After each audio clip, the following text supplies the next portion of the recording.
What would rebalancing the economy and the exchange rate mean for ordinary people? Well, wages have been static in this country for the last 10 years, partly because whatever growth we've had has tended to go to people who are really well off already, rather than the average person, but mainly because the amount of investment that we've made into areas of the economy which actually produce more output per hour have been far too low. The main reasons why this has happened is that the UK economy has grown only very slowly over the last few years, and what growth there has been concentrated mostly in London and the South East. There is now a huge disparity between earnings in different parts of the country. But a key thing in the imbalance of the UK economy is the need to boost non-London parts of the economy. London's productivity is 79% higher than the rest of the economy, largely because of the financial sector. London accounts for a quarter of the economy. Britain is incredibly unbalanced regionally and from a socio-democratic point of view. For example, the gross value added per employee in London is now £44,000 a year, whereas in the northeast it's less than half that at £19,000 a year. So that just gives you some idea of how unbalanced the British economy really is now. The problem is that most of the country does not have enough to sell to the rest of the world to pay its way.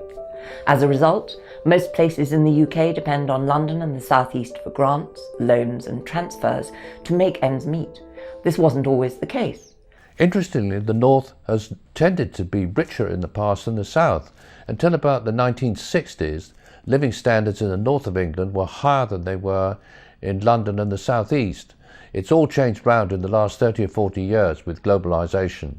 And now the North and the north of England and the Midlands is now distinctly poorer than the London area and the South East. It's a huge, huge change that's taken place over the last 30 or 40 years. And this points to what the solution needs to be. We need to get at least a reasonable amount of manufacturing industry back to the UK. As late as 1970, almost a third of our national income came from manufacturing. Even in 1990, it was about 20%. Now it is less than 10%, and this is just not viable. To get the economy rebalanced and to get wages moving upwards again for most people, especially outside London and the South East, we need to get it back up to about 15%. How can we get this done? Basically, it is simple.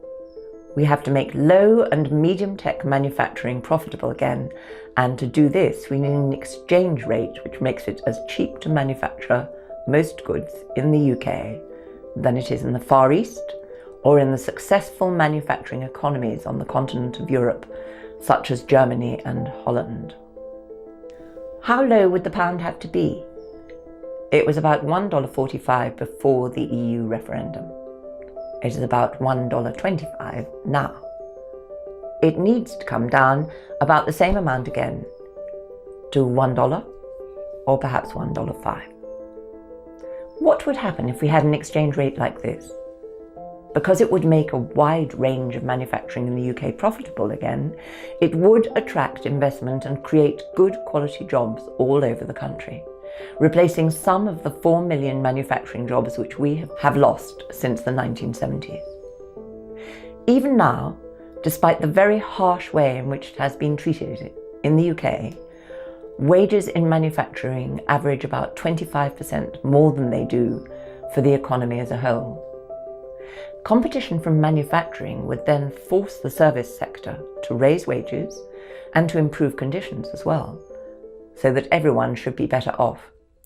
Well, I think it would obviously make sense to locate new manufacturing facilities mainly outside London and the South East, because these are the areas which need the jobs most and where the costs are likely to be lowest, and therefore they're the most sensible places for new industrial activity to be located.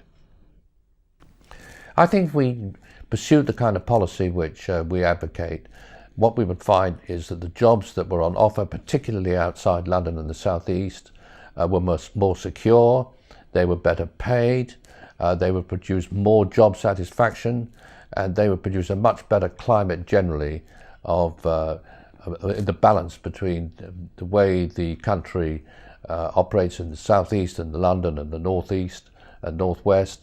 And we would have a more united country as a result of all this. The only way to get wages up is to increase productivity, and it is because increase in output per hour using mechanisation and technology are so much easier to achieve in manufacturing than they are in services that reindustrialisation is key to improving overall working conditions.